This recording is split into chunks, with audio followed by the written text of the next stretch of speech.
आज हमारे पास जो स्रोत हैं वे भारत की विदेश नीति पर एक बहुत ही अनोखा नजरिया पेश करते हैं। वे कहते हैं कि अगर आपको आज भारत की G20 रणनीति या दुनिया में उसकी बढ़ती भूमिका को समझना है, हाँ, तो आपको हजारों साल पुराने महाकाव्य रामायण को समझना होगा। ये सुनने में पहली बार थोड़ा अजीब लग सकता है। बिल्कुल। मतलब कहाँ आज की जियोपॉलिटिक्स और कहाँ एक प्राचीन महाकाव्य। लेकिन इन दस्तावेजों का मुख्य तर्क यही है कि कोई भी देश जब दुनिया में अपनी जगह बनाता है जी। तो वो सिर्फ अपनी इकोनॉमिक या मिलिट्री पावर के दम पर नहीं बनाता, अच्छा। बल्कि अपनी कल्चरल कॉन्फिडेंस और अपनी जड़ों से मिली सीख के आधार पर बनाता है। तो आज का हमारा मिशन यही है।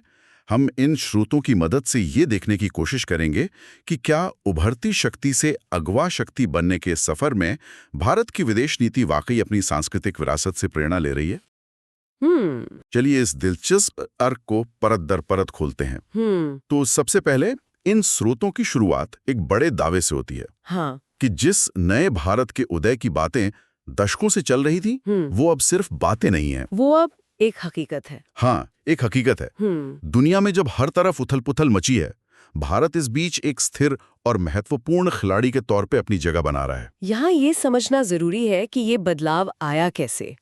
इन पेपर्स के मुताबिक पहले भारत की कूटनीति पर उसकी घरेलू क्षमताओं की सीमाएं हावी रहती थीं। मतलब आर्थिक और तकनीकी ताकत की कमी। बिल्कुल।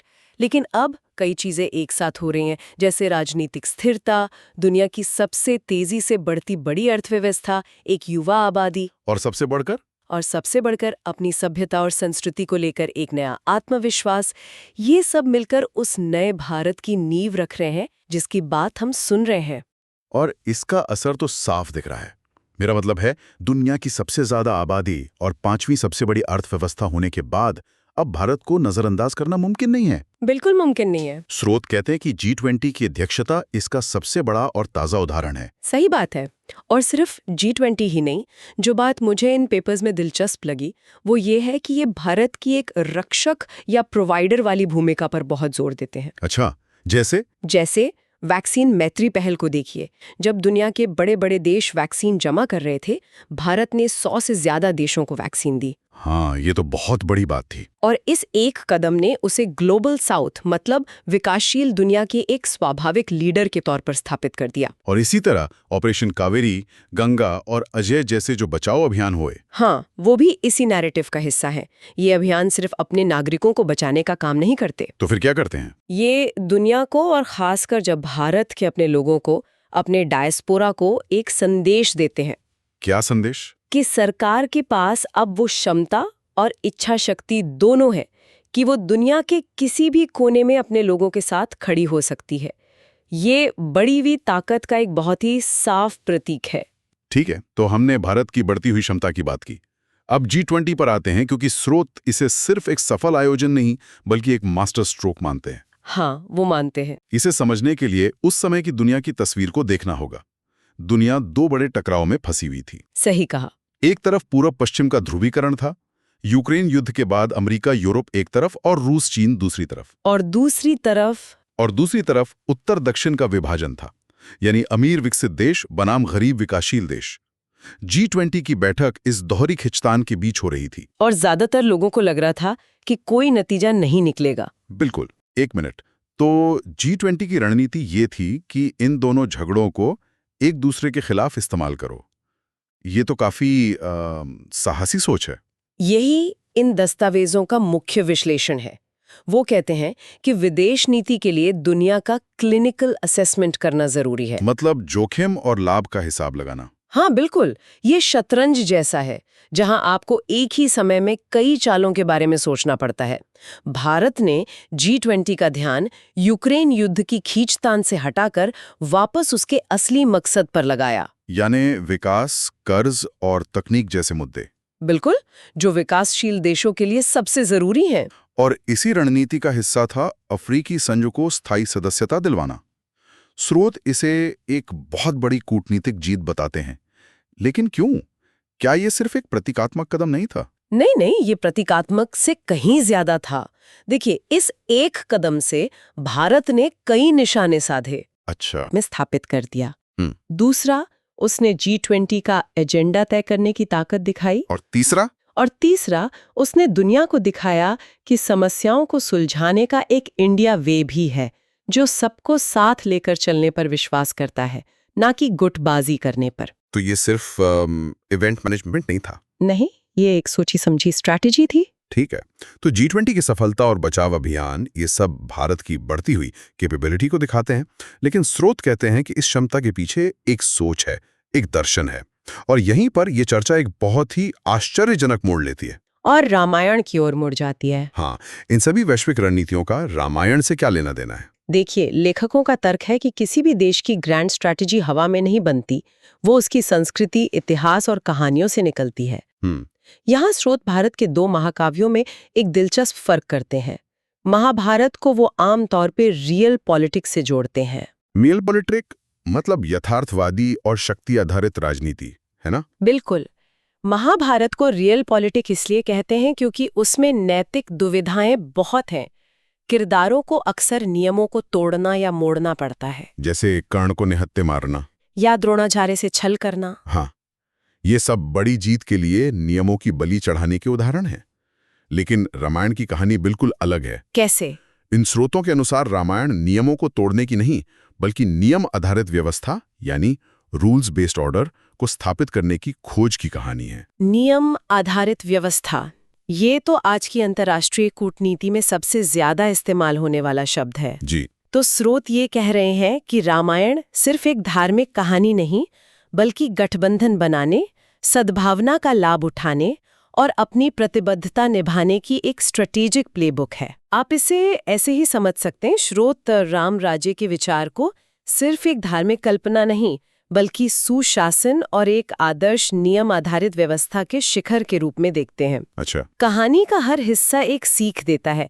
जैसे भगवान राम वनवास के दौरान चुपचाप नहीं बैठते, वो अपनी क्षमता और ताकत बढ़ाते हैं और अपने भाइयों के साथ एक भरोसेमंद टीम बनाते हैं। सही कहा, एक ऐसी टीम जो किसी भी संकट का सामना कर सकती है।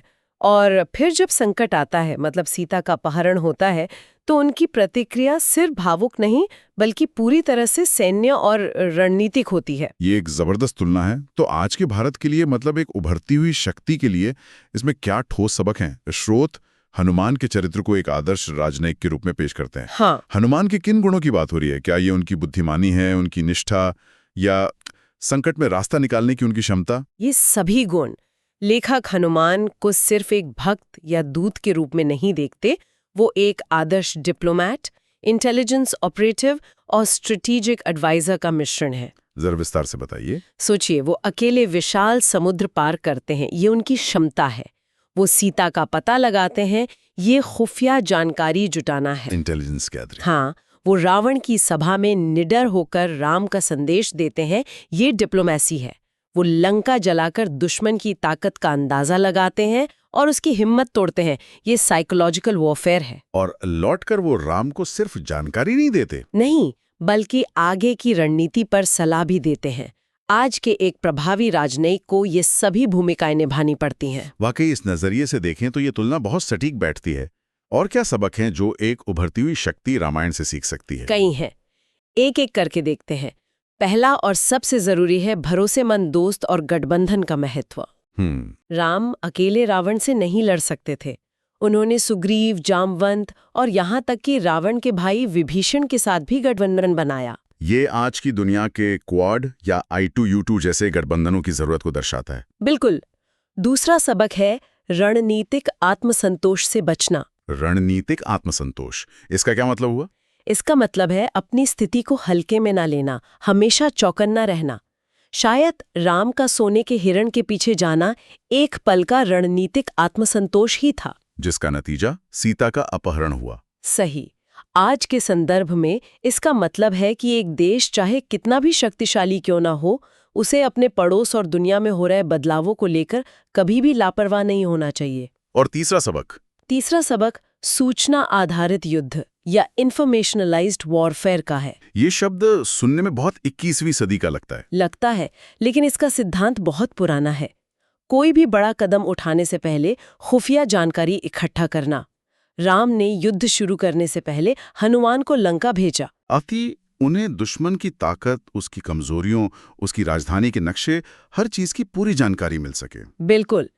बिना सटीक जानकारी के लिया गया कोई भी फैसला विनाशकारी हो सकता है। ये सब बहुत आदर्शवादी लगता है, लेकिन एक आलोचक ये भी कह सकता है कि ये तो आज की राजनीति को सही ठहराने के लिए इतिहास को अपनी सुविधा के अनुसार इस्तेमाल करना हुआ।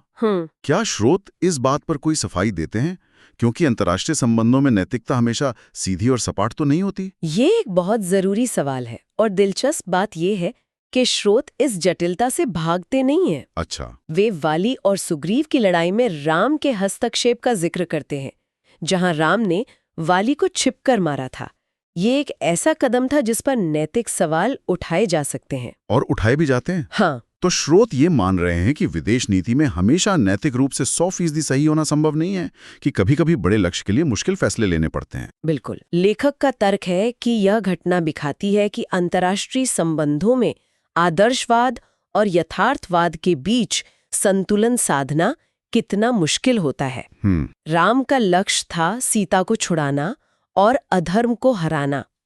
इस बड़े लक्ष्य को हासिल करने के लिए सुग्रीव का गठबंधन जरूरी था, और उस गठबंधन के लिए वाली को रास्ते से हटाना एक रणनीतिक आवश्यकता थी। तो ये दिखाता है कि एक नियम आधारित व्यवस्था स्थापित करने के लिए भी कभी-कभी ऐसे कदम उठाने पड़ सकते हैं जो स्थापित नियमों के हिसाब से सही ना लगे। सही बात है। तो कुल मिलाकर संदेश ये है कि एक बड़ी शक्ति बनने के लिए सिर्फ आर्थिक विकास या सैन्य ताकत का विश्लेषण काफी नहीं है। नहीं, काफी नहीं है। अपने मूल्यों पर गहरा विश्वास भी होना चाहिए, और ये मूल्य कहीं बाहर से नहीं आते, ये आपकी अपनी संस्कृति और विरासत से आते हैं। इसीलिए स्रोत इस अंतिम निष्कर्ष पर पहुंचते हैं, भारत तभी आगे बढ़ सकता है जब वो वास्तव में भारत हो। इसका क्या मतलब हुआ? इसका मतलब है कि पश्चिमी देशों की नकल करने या किसी और मॉडल को अपनाने के बजाय अपनी पहचान, अपनी जड़ों और अपनी सांस्कृतिक समझ के साथ दुनिया से जुड़ना।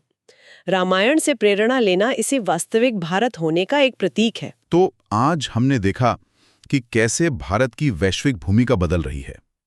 G20 में दुनिया को एक साथ लाने की रणनीति से लेकर विदेशों में अपने नागरिकों की रक्षा करने की क्षमता तक, और कैसे इन स्रोतों के अनुसार इस नए आत्मविश्वास की जड़ें सिर्फ आज की आर्थिक तरक्की में नहीं, बल्कि भारत की अपनी सांस्कृतिक विरासत, खासकर रामायण की रणनीतिक और नैतिक सीखों में खोजी जा सकती हैं। ये पूरी चर्चा एक बहुत ही विचारणीय प्रश्न हमारे श्रोताओं के लिए छोड़ जाती है। क्या इन दस्तावेजों का तर्क है कि एक बेहतर नियम आधारित वैश्विक व्यवस्था बनाने की प्रेरणा एक प्राचीन महाकाव्य से ली जा सकती है।